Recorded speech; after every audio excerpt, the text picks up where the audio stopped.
ॐ श्रीकृष्णपरब्रह्मणे नमः।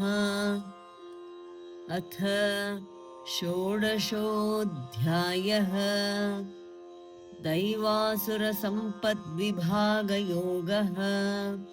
श्रीभगवानुवाच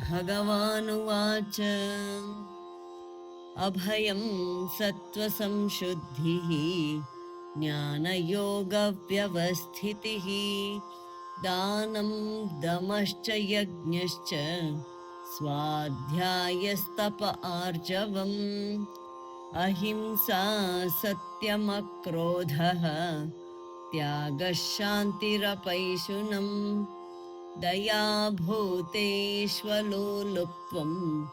मार्दवं ह्रीरचापलम्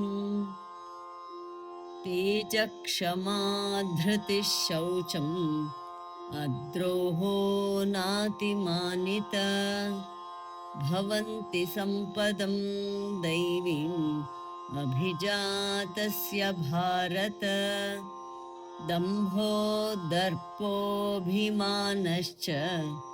क्रोधः पारुष्यमेव च अज्ञानं चाभिजातस्य पार्थसम्पदमासुरीम् दैवी सम्पद्विमोक्षाय निबन्धायासुरीमत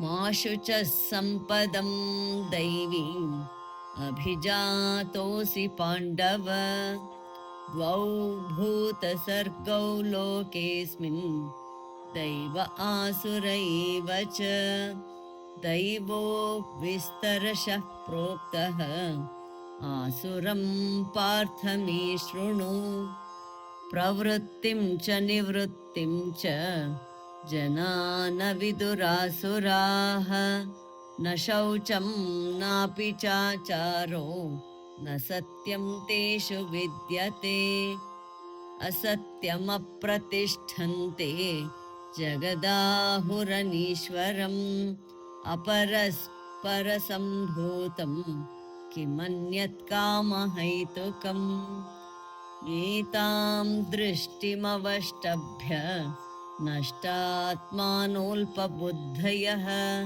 प्रभवन्त्युग्रकर्माणः क्षयाय जगतो हिताः काममाश्रित्य दुष्पूरं दम्भमानमदान्विताः मोहाद् गृहीत्वा सद्ग्राहान् प्रवर्तन्ते ಶುಚಿವ್ರತಾಃ. ಧನ್ಯವಾದ, ನಮಸ್ಕಾರ, ಶುಭವಾಗಲಿ. ದಯವಿಟ್ಟು ತಪ್ಪದೆ ಲೈಕ್ ಮಾಡಿ, ಶೇರ್ ಮಾಡಿ, ಸಬ್ಸ್ಕ್ರೈಬ್ ಮಾಡಿ. ಮತ್ತೊಮ್ಮೆ ಪುನಃ ಧನ್ಯವಾದಗಳು, ನಮಸ್ಕಾರ.